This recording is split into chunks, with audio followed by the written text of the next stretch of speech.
एक कबीला है जिसका नाम है एथिस्ट दहरिया। उसका कहना है कि अल्लाह है ही नहीं, दुनिया नेचुरली चल रही है और अभी बहुत स्पीड से आगे बढ़ रही है। वो कौम, वो कबीला बहुत स्पीड से आगे बढ़ रहा है। आपसे पूछ दे अल्लाह है तो कहां है, आप जवाब नहीं दे पाएंगे। अल्लाह किस जगह पर है, आप जवाब नहीं दे पाएंगे। जबकि हकीकत यह है कि हम लोग, आइंस्टाइन ने बताया कि ये गैलेक्सी 4 डायमेंशन में है। 4 dimension means length width height time. आप अगर चल रहे हैं किसी के आगे लेंथ, किसी के बाजू में चल रहे हैं दैट इज विड्थ, किसी के ऊपर बस में बैठ के चल रहे हैं दैट इज हाइट, किसी न किसी वक्त में चल रहे हैं दैट इज टाइम। 4 डायमेंशन में पूरी दुनिया है। तो अल्लाह कहां है? इसका जवाब हमारे उलमा ने यह दिया है कि अल्लाह तबारक व तआला डायमेंशन लेस है, क्योंकि वक्त नहीं था, वक्त का खालिक अल्लाह है। जब अल्लाह ने वक्त को पैदा किया तो खुद अल्लाह वक्त में रहने से पाक, वो बेनियाज। ऐसे ही जैसे मोबाइल को इंसान ने बनाया मगर इंसान मोबाइल के अंदर नहीं है। इंसान ने मोबाइल को बनाया, इसके अंदर इंसान नहीं है। दुनिया को अल्लाह ने बनाया। अल्लाह दुनिया से बेनियाज है, टाइम से बेनियाज है, फेस से बेनियाज है, लेंथ लेस है, विड्थ लेस है, हाइट लेस है, डायमेंशन लेस है। Allah has no father, no mother, no sons, no daughter. He is creator, he is generator, he is operator. कायनात की हर शय खत्म हो जाएगी, अल्लाह रहेगा। यही मतलब है कुल्लु शैइन हालिकुन इल्ला वजहू लहुल हुक्मु व इलैहि तुरजऊन। अगर समझ में आए तो माना, नहीं समझ में आया तो नहीं माना। जिसने सबसे पहले समझा उसे अबू बकर सिद्दीक कहा जाता है, और जिसने सबसे पहले इनकार किया उसे अबू जहल कहा जाता है। और कयामत तक जो लोग समझते रहेंगे वो गुलाम अबू बकर में शुमार होंगे, और जो लोग अल्लाह की वहदानियत का इनकार करेंगे वो लोग अबू जहल के गुलामों में शुमार होंगे। हदीस शरीफ को समझने में हम अइम्मा के मोहताज हैं। इसलिए खल्लाक़े दो आलम ने हदीस को समझाने के लिए 80 हिजरी में कूफा की धरती में साबित की पीठ से एक बच्चा नौमान की शक्ल में पैदा किया है, जिसको दुनिया इमाम आजम अबू हनीफा के नाम से याद करती है। इमाम आजम अबू हनीफा, इनके वालिद साहब का नाम याद रखिएगा, साबित। जब साबित पैदा हुए तो हजरत अली का जमाना था। साबित के वालिद साहब गोद में लेके हजरत अली की बारगाह में पेश किया तो हजरत अली ने अपना लुआबे दहन साबित के मुंह में डाला। हजरत अली का लुआबे दहन याद रखिएगा, और हजरत अली के मुंह में नबी का लुआबे दहन है। और लुआबे दहन डालने के साथ साथ इल्म की दुआ की हजरत अली ने। अल्लाह ने उस दुआ की शक्ल में साबित की पीठ से एक बच्चा नौमान इमाम आजम अबू हनीफा की शक्ल में पैदा किया। ये इमाम आजम है, 20 साल की उम्र में तिजारत करने के लिए कपड़े का गट्ठर लेके जा रहे हैं। उनको देखा किसने? उनके जमाने के एक बहुत बड़े आलिम जिनका नाम है इमाम शाफी रज़ियल्लाहु ताला अन्हु। उन्होंने इमाम आजम को देख के कहा, कहां जा रहे हो? कहा तिजारत करने। कहा तिजारत छोड़ो, तुम्हारी पेशानी पर मैं इल्म को चमकता हुआ देख रहा हूँ, नूर चमकता हुआ देख रहा हूँ। उलमा की मजलिस में बैठा करो। गट्ठर को साइड में किया और उलमा की मजलिस में बैठना शुरू किया। पढ़ते पढ़ते पढ़ते एक दो से नहीं, किताब में आया 4000 उस्ताद हैं इमाम आजम अबू हनीफा के। 4000 उस्ताद, और 4000 उस्ताजों से कुरान और हदीस को पढ़ा, और पढ़ने के बाद जो रूल्स निकाला, सिस्टम निकाला, जिस तरह भारत का संविधान कौन लिखा है? Doctor Bhimrao Ambedkar and company. ठीक है, इमाम आजम अबू हनीफा ने जो संविधान बनाया, रूल्स बनाया, एक दो नहीं 12 लाख मसाइल कुरान और हदीस से निकाले इमाम आजम। 12 लाख। अपने लोगों को कितना याद है? 1 2 3 4 5 6 कितना याद है? अच्छा, एक बहुत बड़ी कमजोरी अपने लोगों के यहाँ क्या मालूम? अपने यहाँ कुरान शरीफ का हाफिज बनाया जाता है तरावी पढ़ाने के लिए। गलत। कुरान का वजूद तरावी के लिए हुआ ही नहीं। इसी वजह से शाफई मसलक पे तरावी देख के पढ़ना जायज है। मैं जामे अजहर मिस्र में खुद देखा हूँ, तरावी पढ़ा रहे इमाम साहब, एक रकात पूरी हुई, पेज उलटते हैं, दूसरी रकात दूसरा पेज, तीसरी रकात, देख देख इतना बड़ा रेहल होता है, इतना बड़ा रेहल होता है। कुरान का वजूद तरावी के लिए नहीं हुआ, मसाइल के दलाइल के लिए हुआ। लाइफ स्टाइल का नाम कुरान शरीफ है, उसूले हयात का नाम कुरान शरीफ है। आप खाएंगे कैसे, इसका नाम कुरान शरीफ, ये कुरान शरीफ में। शादी कैसे करेंगे, ये कुरान शरीफ में। बिजनेस कैसे करेंगे, ये कुरान शरीफ में। जिंदगी में जो जो चीजें आने वाली है सब कुरान शरीफ में, कहीं सराहतन कहीं इजमाल। और जो कुरान में नहीं मिल पाए वो हदीस शरीफ में सराहत मिल जाती, और जो हदीस शरीफ में सराहतन ना पाए आदमी तो वो इमाम आजम के फिक्र में नजर आ जाती है। इसलिए हम लोग इमाम आजम के मोहताज हैं। जरा इमाम आजम को समझ ले आप। इमाम आजम आपके नसब में 8 अंबिया है और 16 बादशाह है। फतावा रज़विया में लिखा है, मगर फख्र इस बात पर है कि आपकी कुन्नियत अबुल औलिया है, अबुल औलिया। इमाम आजम अबू हनीफा ने 54 हज किया है, और जब आखिरी हज किया तो रो रहे थे, खूब रो रहे थे। रोते रोते कहां पर, काबा शरीफ के गिर्द रोते रोते रोते नींद आ गई तो गैब से आवाज आई, अरफ्ता फअहसनतल मारिफा व खदिमता फअहसनतल खिदमा गफरना लक वलिमन काना अला मज़हबिका।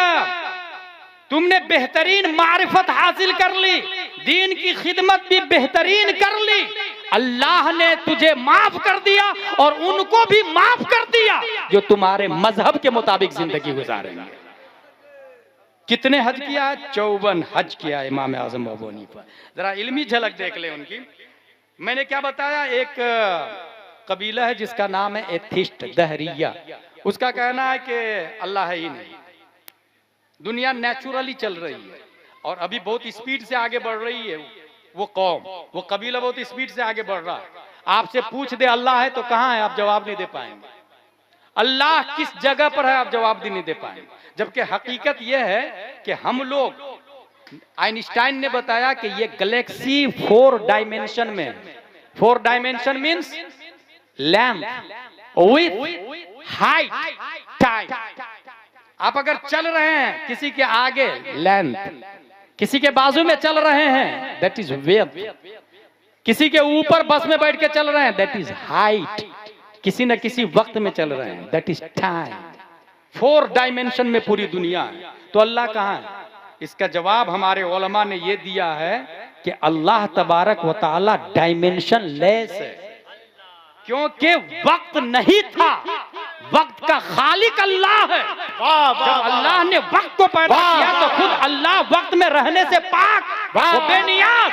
ऐसे ही जैसे मोबाइल को इंसान ने बनाया मगर इंसान मोबाइल के अंदर नहीं है, इंसान ने मोबाइल को बनाया, इसके अंदर इंसान नहीं है। दुनिया को अल्लाह ने बनाया, अल्लाह दुनिया से बेनियाज है, टाइम से बेनियाज है, फेस से बेनियाज है, लेंथ लेस है, विड्थ लेस है, हाइट लेस है, डायमेंशन लेस है। Allah has no father, no mother, no sons, no daughter. He is creator, he is generator, he is operator. कायनात की हर शय खत्म हो जाएगी, अल्लाह रहेगा। यही मतलब है कुल्लु शैइन हालिकुन इल्ला वजहू लहुल हुक्मु व इलैहि तुरजऊन। अगर समझ में आए तो माना, नहीं समझ में आया तो नहीं माना। जिसने सबसे पहले समझा उसे अबू बकर सिद्दीक कहा जाता है, और जिसने सबसे पहले इनकार किया उसे अबू जहल कहा जाता है। और कयामत तक जो लोग समझते रहेंगे वो गुलाम अबू बकर में शुमार होंगे, और जो लोग अल्लाह की वहदानियत का इनकार करेंगे वो लोग अबू जहल के गुलामों में शुमार होंगे। ये ज़ाब्ता है, ये कायदा कुल्लिया है। अल्लाह है। इमाम आजम के बारे में सोच लें, इनकार करेंगे, अल्लाह की वहदानियत का इनकार किया, अबू जहल की टीम में दाखिल हो जाएगा। इमाम आजम अबू हनीफा के पास रोम का कासिद आया, यही सवाल लिखे, अल्लाह है तो अल्लाह से पहले क्या? 3 सवाल है मेरा। इसको लिखा मनाकिबुल इमामिल आजम में इमाम मुवफ्फक ने लिखा है इस बात को। 3, पहला सवाल अल्लाह से पहले क्या है, दूसरा सवाल अल्लाह किधर देख रहा है, तीसरा सवाल अल्लाह क्या कर रहा है। जवाब देखे इमाम आजम अबू हनीफा का, इमाम आजम है ना, सवाल का जवाब 10, 9, उससे पहले का 8, उससे पहले 7, उससे पहले 6, 5, 4, 3, 2, 1 से पहले का कुछ भी नहीं। That's point. अल्लाह एक है, उससे पहले कुछ भी नहीं, क्योंकि पहल का ताल्लुक तो टाइम से है ना, और टाइम था ही नहीं। बाद का ताल्लुक टाइम से, ये ज़र्फ़े ज़मान है। क़ब्लो बादो फ़ौक़ो तहतो क़ुद्दामो, ये क़ब्लो बादो ज़र्फ़े ज़मान है। फ़ौक़ तहत क़ुद्दाम ये ज़र्फ़े मकान है। ये हमारे उलमा जानते हैं इस बहस को। वक्त ही नहीं था तो पहले और बाद कहां से आ गया भाई साहब? ये तो वही हो गई ना कि एक आदमी रेस में अकेले जा रहा था, कोई कहेगा कि वो हार गया या जीत गया? जब अकेले है तो हारना जीतना कहां हुआ, रेस कहां हुआ? अल्लाह है हमेशा से और हमेशा रहेगा। पहले सवाल का जवाब। दूसरा सवाल क्या था? कासिद रोम का। अल्लाह किधर देख रहा है? चराग जलाया, कहा इसकी रोशनी किधर है? कहा चारों तरफ। कहा अल्लाह की रहमत चारों तरफ है, अल्लाह की रहमत चारों तरफ। कहा चल ठीक है मान लेता हूं, लेकिन इस वक्त अल्लाह अभी इस वक्त क्या कर रहा है ये बता। इमाम आजम से पूछा इस वक्त अल्लाह क्या कर रहा? कहा साइल तू है, जवाब मैं दे रहा हूं। कुर्सी पर मैं बैठूंगा, तू नीचे आएगा, क्योंकि स्टूडेंट नीचे होता है, टीचर ऊपर होता है। उसको नीचे उतारा, खुद ऊपर गए और फरमाया किसी को नीचे कर रहा है, किसी को अल्लाह ऊपर कर रहा है, किसी को इज्जत दे रहा है, किसी को जिल्लत दे रहा है। इस हवाले से तामीर अदब में अल्लामा बदरुद्दीन ने एक बात लिखी है, अल्लाह है इस पर। एक खातून से किसी ने पूछा, ए बुढ़िया अल्लाह है? बोले हाँ है ना। दलील? बोले चरखा, मेरा चरखा दलील अल्लाह है। बोले कैसे? बोले मैं चलाती हूं तो चलता है, नहीं चलाती हूं तो नहीं चलता है। इतना छोटा चरखा मेरे चलाए बगैर नहीं चल सकता, इतनी बड़ी दुनिया बगैर चलाने वाले के कैसे चल सकता है? कहा अल्लाह एक है कि दो है? कहा एक है। कहा दलील? कहा चरखा। अल्लाह एक है, दलील चरखा। बोले कैसे? बोले अकेले चलाती हूं तो ताना बाना सही निकलता है, और जब दो लोग मिलके चलाते हैं तो ताना बाना टेढ़ा हो जाता है। शम्सो कमर का अपने सिस्टम पर हजारों साल से चलना इस बात की दलील है कि चलाने वाला एक है, चलाने वाला एक है। इमाम आजम अबू हनीफा, मेरी तकरीर अब खत्म हो रही है। इमाम आजम अबू हनीफा से किसी ने ना, लोगों ने फैला दिया ये अक्ल की बहुत चलाते हैं, कुरान और हदीस की कम, अक्ल की ज्यादा चलाते हैं। हालांकि मेरे पास टाइम होता तो पूरी तकरीर है इमाम आजम पर, उस तफसील में नहीं जाऊंगा मैं। बस इमाम अबू जाफर से मुलाकात हो गई हज के मौके से, किसी ने कहा यही इमाम आजम है। इमाम अबू जाफर जलाल में आ गए, तुम वही हो ना मेरे नाना के दीन को अक्ल के गिर्द घुमाते हो? इमाम आजम ने कहा ला वल्लाही, अल्लाह की कसम मैं वैसा आदमी नहीं हूं। इमाम अबू जाफर ने कहा ला बल अंत, नहीं तू है वैसा ही आदमी है। इमाम आजम अबू हनीफा ने फरमाया ला वल्लाही मैं ऐसा नहीं हूं, आप ऊंची जगह बैठिए। देखे अदब, देखे आप ऊंची जगह बैठिए, मैं नीची जगह बैठता हूं, क्योंकि आपकी अजमत हमारे लिए वैसे ही है जैसे नबी की अजमत सहाबा के दरमियान थी। नबी की अजमत सहाबा के दरमियान थी। सज्जद सादे हैं ना, सर आंखों पर, सिर्फ जात की बुनियाद पर काबिल ताज़ीम है, याद रखिएगा, जात की बुनियाद पर, सर आंखों पर ऊंची जगह बैठाया। कहा हुजूर आपसे 3 सवाल है। पहला सवाल, इंतकाल होने के बाद मर्द का कितना हिस्सा है और औरत का कितना हिस्सा है? कहा मर्द का 2 हिस्सा, औरत का 1 हिस्सा। कहा कमजोर कौन है दोनों में से? कहा औरत। कहा औरत जब कमजोर है तो अक्ल कहती है औरत को डबल मिलना चाहिए ना, गौर कीजिएगा, अक्ल कहती है औरत को डबल मिलना चाहिए, मगर शरीयत कह रही है मर्द को डबल। तो बताइए मैं अक्ल की चला रहा हूं या शरीयत की चला रहा हूं? कहा नहीं शरीयत की चला है तुम। कहा दूसरा सवाल, नमाज अफजल है या रोजा अफजल है? कहा नमाज अफजल है। कहा जब नमाज अफजल है तो औरत जब पीरियड में होती है तो नमाज की कज़ा होनी चाहिए या रोजे की कज़ा होनी चाहिए? अफजल क्या है? नमाज, रोजे से अफजल नमाज है, मगर शरीयत में यह है कि नमाज की कज़ा नहीं, रोजे की कज़ा है। कज़ा किसकी होनी चाहिए? अक्ल कह रही है जो अफजल हाई अहम है नमाज, उसकी कज़ा होनी चाहिए। नमाज की अहमियत के बारे में इतना आया कि औरत अगर जचगी पीरियड में हो तवल्लुद की हालत में हो, बाहर शरीयत में लिखा 2 गड्ढा करे, दोनों गड्ढा में पांव डाले ताकि उस पीरियड में बच्चा पैदा हो तो बच्चे को तकलीफ ना हो। लेकिन नमाज माफ नहीं है, नमाज इस हालत में भी माफ नहीं है। ऐन जंग के पीरियड में अबू जहल की टीम मारने जा रही है, नमाज माफ नहीं है। एक टीम उधर लड़ती रहेगी, दूसरी टीम नमाज पढ़ती रहेगी। ये नमाज शरीफ है। नमाज शरीफ को हल्के में नहीं, उसको टेक्नोलॉजी के एतबार से भी ले सकते हैं आप। लोग सिर्फ और सिर्फ इबादत समझ लिए हैं, इबादत तो है ही। टेक्नोलॉजी के एतबार से भी आप देखें, साइकिल की स्पीड इंसान से ज्यादा, उससे ज्यादा मोटरसाइकिल की स्पीड, उससे ज्यादा कार की स्पीड, उससे ज्यादा प्लेन की स्पीड, उससे ज्यादा शटल स्पेस की स्पीड। हुजूर सल्लल्लाहु ताला अलैहि वसल्लम रब की तरफ जा रहे थे। एक फरिश्ता 2 पर लगा हुआ उड़ते हुए रब की बारगाह में, नबी ने गौर से देखा। इतने में एक दूसरा फरिश्ता, उनके 3 पर लगे थे, 3 पर वाले ने 2 पर वाले को ओवरटेक किया रब की बारगाह में। इतने में एक तीसरा फरिश्ता, उनके 4 पर लगे थे और 4 पर वालों ने 2 पर वाले को भी ओवरटेक किया, 3 पर वाले को भी ओवरटेक किया। हुजूर सल्लल्लाहु अलैहि वसल्लम ने देखा और तमन्ना की, ए अल्लाह, ये जो पर तूने फरिश्तों को दिए हैं ना, ए अल्लाह, ये पर मेरी उम्मत को भी अता फरमा दे। इजाबत का सेहरा, इनायत का जोड़ा, दुल्हन बन के निकली दुआ। अल्लाह ने नबी की दुआ कबूल फरमा ली। 2 रकत नमाज दी 2 पर के मुकाबिल, 3 रकत नमाज दी 3 पर के मुकाबिल, 4 रकत नमाज दी 4 पर के मुकाबिल। दुनिया में नमाज की 3 ही किस्म है, या तो 2 रकत होगी, या 3 रकत होगी, या 4 रकत होगी। 5 रकत कोई नमाज नहीं होती है, 1 रकत कोई नमाज नहीं होती है। नमाज की 3 किस्म क्यों? इसीलिए कि फरिश्तों को या तो 2 पर लगे थे, या 3 पर लगे थे, या 4 पर लगे थे। फज्र की नमाज 2 रकत 2 पर के मुकाबिल, मगरिबो वित्र की नमाज 3 रकत 3 पर के मुकाबिल, ज़ोहरो असरो इशा की नमाज 4 रकात 4 पर के मुकाबिल। और किताबों के अंदर आया है, जिसने ये तीनों किस्म के पर लगा लिए, 5 वक्त की नमाज पढ़ ली, तो उसकी रफ्तार अल्लाह तबारक व तआला फरिश्तों से अफजल आला कर देता है। वो लम्हे वाहिद में, आने वाहिद में सजदा तो वैशाली में करता है, मगर गुंबद खजरा से आवाज आती है, अस्सलातु मेराजुल मोमिनीन, ऐ मोमिन तेरी मेराज हो गई। मेराज नमाज तो पढ़ रहा वैशाली में, मगर मेराज कैसे हो गई? पीर करम शाह अज़हरी लिखते हैं, जब बंदा अल्लाहु अकबर कहता, हराम हो जाती है वो तमाम चीजें जो नमाज के बाहर की है। इसीलिए तकबीर तहरीमा कहा जाता है, हराम करने वाली चीज। अब कोई भी बोलाए जाना जायज नहीं है।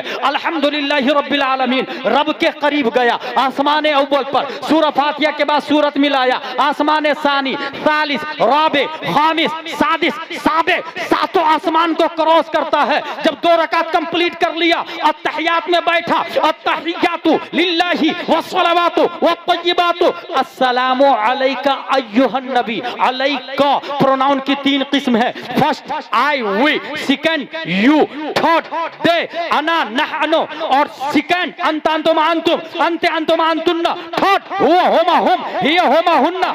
अलैका प्रेजेंट के लिए आता है, जो हाजिर है उसके लिए आता है। सलामती हो आप पर। सवाल यह है, वैशाली में पढ़ने वाला नबी गुंबद खजरा में है, मगर आप पर सलामती हो, ये हाजिर का सेगा क्यों आता? हाजिर की जमीर क्यों आती? प्रेजेंट प्रोनाउन क्यों आता? इसका जवाब पीर करम शाह अज़हरी ने लिखा। 2 रकात कंप्लीट करने के बाद अत्तहियात में एक मुसल्ली जब नमाज खोलता है, नमाज पढ़ता है और आंखें खोलता है, तो कुर्बे मौला में अपने वजूद को पाता है। फिर देखता क्या है? कुर्बे मौला में हजरत आदम अलैहिस्सलाम नहीं है, हजरत मूसा नहीं है, हजरत ईसा नहीं है, हजरत ज़करिया नहीं है, हजरत इब्राहिम नहीं है। कुर्बे मौला में प्यारे मुस्तफा को रब के सबसे ज्यादा करीब पाता है। नबी को देखता, फिर कहता है, अस्सलामु अलैका अय्युहन नबी।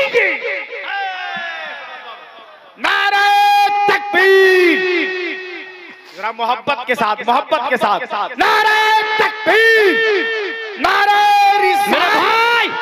मेरा टाइम पूरा हो चुका है, इसलिए मैं माजरत चाहता हूँ। हासिल ये कि नमाज अफजल या रोजा नमाज अफजल है। औरतों पर कज़ा नमाज की होनी चाहिए कि रोजे की कज़ा होनी चाहिए? शरीयत कह रही है कि रोजे की कज़ा है, अक्ल कह रही है नमाज की कज़ा होनी चाहिए। बताइए हजरत, मैं अक्ल की चलाता हूं या शरीयत की? कहा नहीं नहीं, आप मेरे नाना की शरीयत को चलाते हैं। तीसरा सवाल इमाम आजम अबू हनीफा ने किया, पेशाब ज्यादा नापाक है या नुतफा ज्यादा नापाक है? इमाम आजम अबू हनीफा का सवाल है, पेशाब ज्यादा नापाक है या नुतफा? उन्होंने जवाब दिया पेशाब ज्यादा नापाक है, क्योंकि पेशाब से इंसान नहीं बनता, नुतफा से इंसान तैयार होता है। नुतफा से बड़े बड़े उलमा पैदा होते हैं। हर इंसान की तख्लीक नुतफे से हुई है। वल्लज़ी खलक़कुम मिन तुराब वल्लज़ी खलक़कुम मिन तुराब, और मिन नुतफतिन भी आया कुरान शरीफ के अंदर। तो जब अल्लाह नुतफे से पैदा कर रहा है, इमाम आजम सवाल करते हैं पेशाब ज्यादा नापाक या नुतफा? कहा पेशाब ज्यादा नापाक है।